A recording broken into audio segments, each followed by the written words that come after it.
The aftermath. What happens after the fact can be critical in politics. What happens when you lose a major political vote? How do you react? What do you say? After what some people are calling the BBI political massacre, the response and reaction of Team Tanga Tanga politicians has been most interesting. Many of them seem unaware of the fact that how you respond to a loss can gain you very many new supporters in politics. That is what our show today is about, and especially some super fascinating comments from Senator Kangata, the senator who wrote a letter to the president warning him that the BBI would be badly defeated in Mount Kenya. Just a quick aside, it appears that a few of you out there who are members of my weekly intelligence briefings have not been checking your email in recent times. Well, WIB number 48 is out, and it contains an earth-shattering revelation, highly sensitive, concerning the president versus the deputy president current political duel. Something behind the scenes that will just blow your mind. So check your email and get hold of it and understand like you've never understood before. Now, don't get worried or feel left out if you're not a subscriber to my weekly intelligence briefings. Indeed, we have the offer of the century. Details in the description area below on this video on YouTube. For very little, you can get a 1-year subscription to my weekly intelligence briefings and also to my TBT club, brand new TBT club, which gives you highly valuable tips on how you can make some money through online videos, including on YouTube. So go for it. Anyway, politics in Kenya is becoming very interesting. And surprise, surprise, it has a lot to do with the fact that after the year 2020, people globally have changed forever. Voters in Kenya have changed forever. Find out exactly how and how this impacted the BBI on my show, which I'm sure you're going to enjoy. Karibu sana, and thank you so much for sparing the time.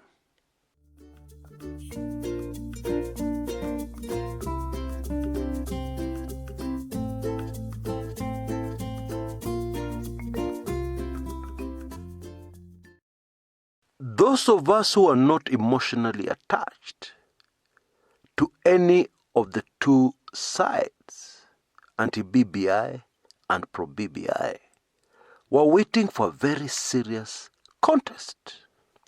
You know the way you wait for a game between AFC Leopards and Gor Mahia, or Arsenal versus Manchester United.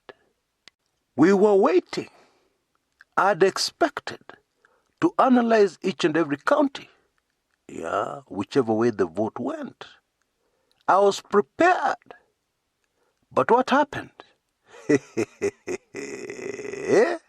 So far, the only county that has voted against the BBI is Nandi, not even Baringo, because the Baringo issue is in court.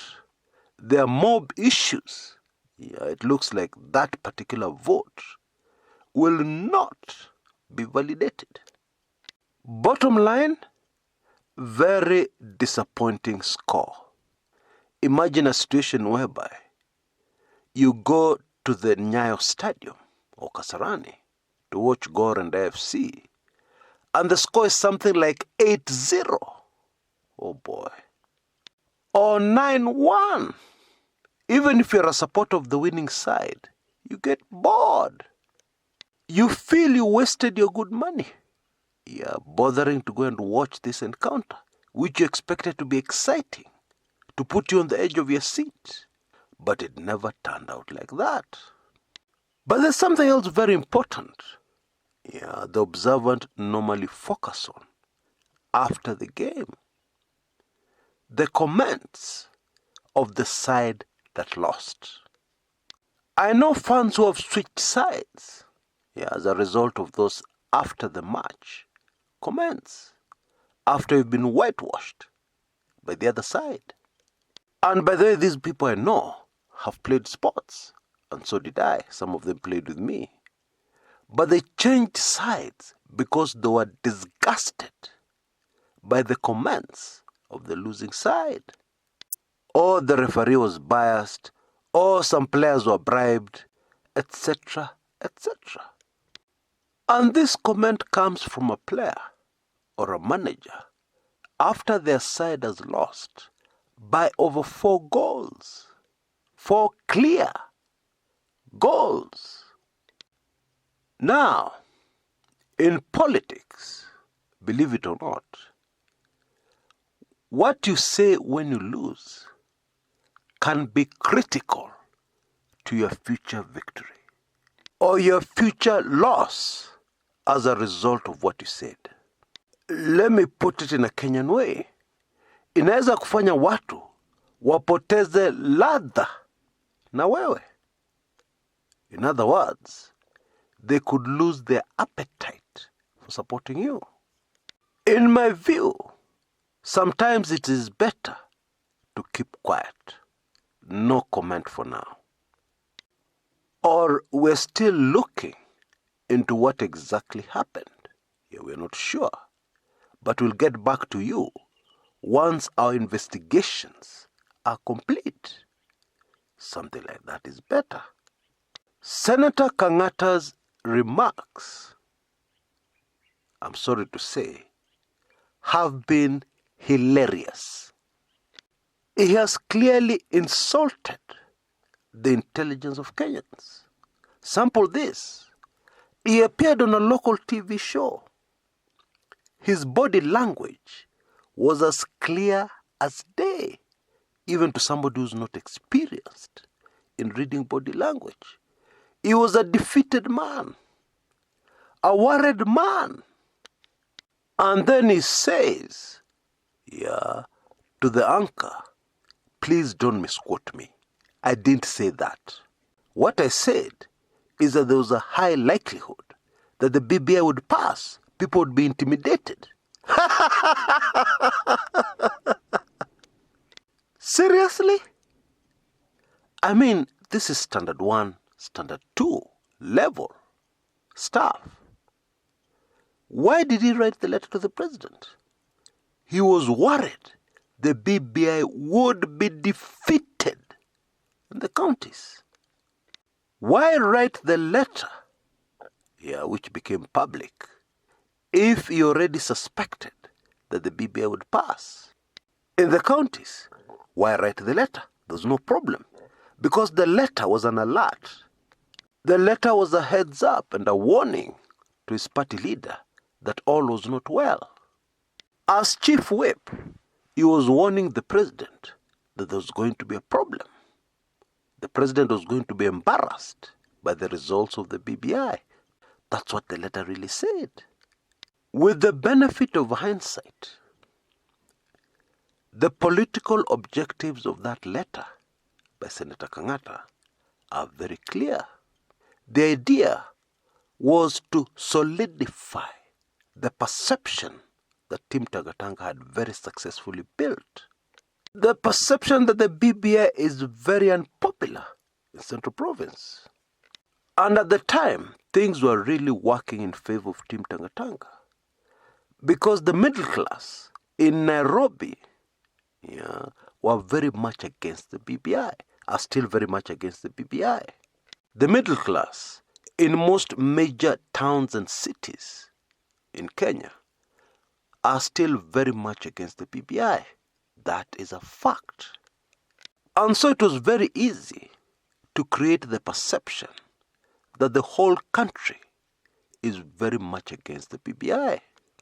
I also believe that if you entered any bar or social place in Central Province and tried to do your survey there, and I believe the senator may have done it there.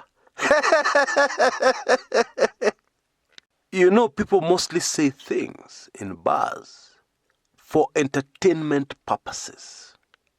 But the political reality is that the middle class in Nairobi and major cities across the country, people who can afford internet connection on a daily basis, those people are very few.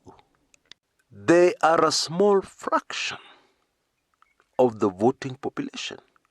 Very small. Admittedly, they are opinion leaders.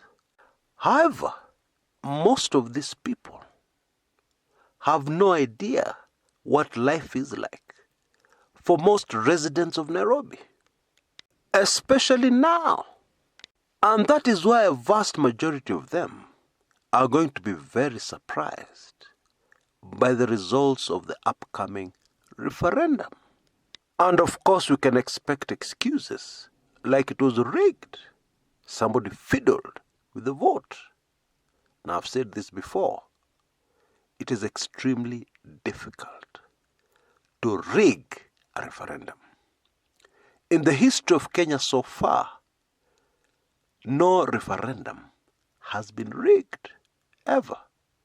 And going forward, just analyzing everything coldly, it is unlikely that there will be any reason to rig the upcoming referendum. Anyway, in my view, what Senator Kangata did was a very smart political move, but a very dirty one as well. Because he was selling out to his political party. He was working for the other side of the political divide to rig the perception, and hopefully to turn the tide in favor of the other side. That is selling out your side, pure and simple. You know, Kenyans are very interesting, and it is very easy for you to mistake Kenyans for being fools. During the Moi days, many Kenyans initially supported Kanu. They fell for the perception games Kanu was playing, telling Kenyans everything was okay, at least as long as you did not oppose Moi or Kanu. Because those people who were opposing Moi and Kanu were destroying the country.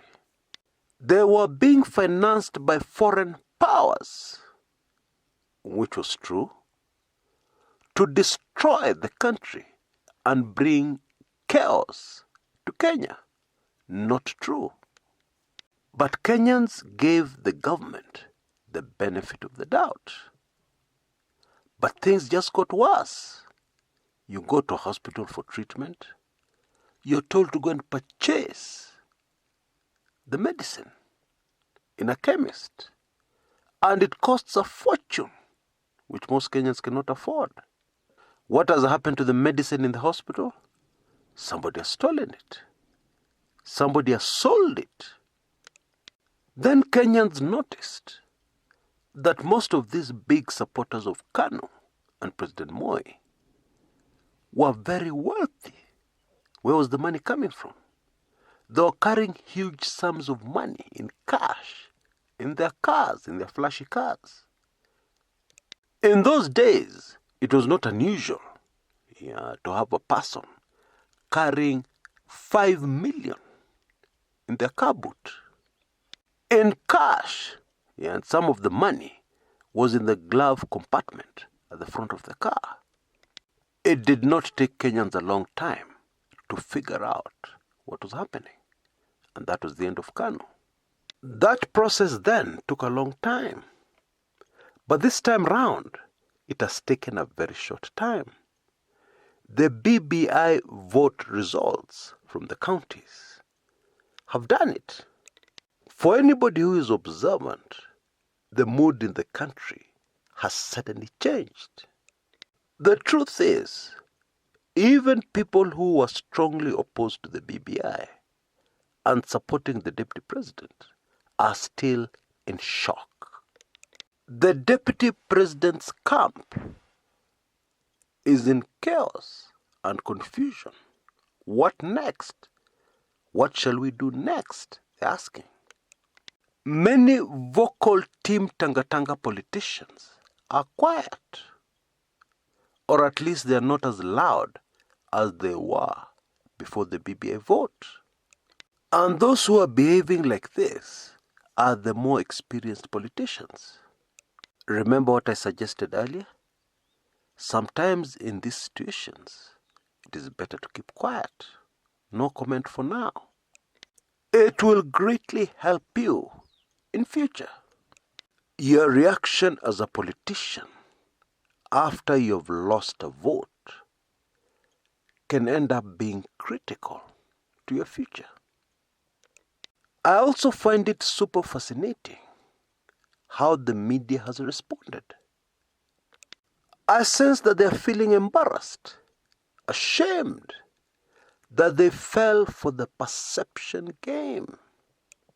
And if you've been following TV talk shows, you'll have noticed that some of the questions being posed to Team Tanga Tanga people are, in my opinion, unfair. Punches below the belt. Seriously, how can you ask a politician, do you now support the BBI? Somebody who has always been strongly against it. Would you vote for the BBI? Yeah, if the referendum was today. And there are other questions that are worse. And in a way, I also sense anger in these questions. Yeah. How could you lie to us? How could you fool us like that? Folks, we're just talking political reality. I don't hate anybody.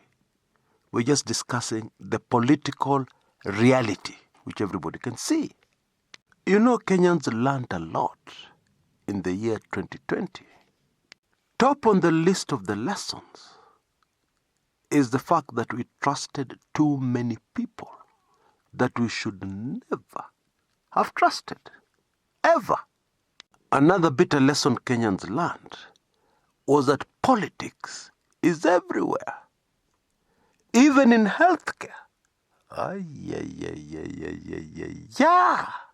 In other words, you can visit a doctor, and the decision he takes in treating you leans more towards the political rather than towards medicine. Bottom line, Kenyans have changed forever.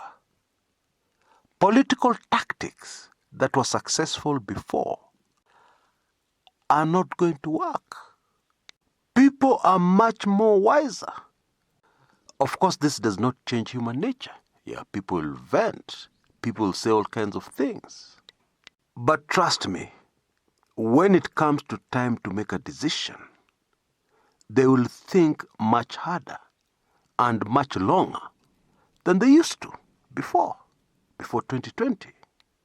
Political players in Kenya who have not taken note of this major paradigm shift are in very big trouble.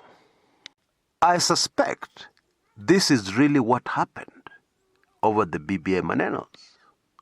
Kenyan voters have become very crafty, and it has all happened very suddenly. And the super fascinating thing here is that many Kenyans are not good at arguing. Yeah, you tell them what you have to tell them, they just keep quiet. Sometimes they may even support you. Yeah, repeat your party slogan or your political slogan. And they could look like they're really supporting you. But the reality is very different. You know, most people in big cities and big towns hardly interact with MCAs. They have no idea what kind of money an MCA makes monthly. They think that most members of county assemblies are poverty-stricken people. And these poverty-stricken MCAs, if you give them a car grant, it will have a huge impact. Now, I'm on the ground a lot. I've interacted with many MCAs. I've also interacted with people who appear to be followers of Team Tanga Tanga. I've also interacted with Team Keleweke people. And it is interesting how Team Keleweke people on the ground are not responding when Team Tanga Tanga people say MCAs were bribed. I am surprised that these Team Keleweke followers have not bothered to give Team Tanga Tanga people some very important piece of information that they don't seem to have. A vast majority of the MCAs I've met have vehicles, very good vehicles. Of course, that means they will not fail to get excited if you give them a car grant. That is true. But with the information I've just given you, you will realize that a car grant will not have the kind of impact some people want us to believe it would have. Because the truth is, MCAs also have many other ways of making money, illegally of course. As we speak, there are some MCAs in court accused of multi-billion shilling scandals.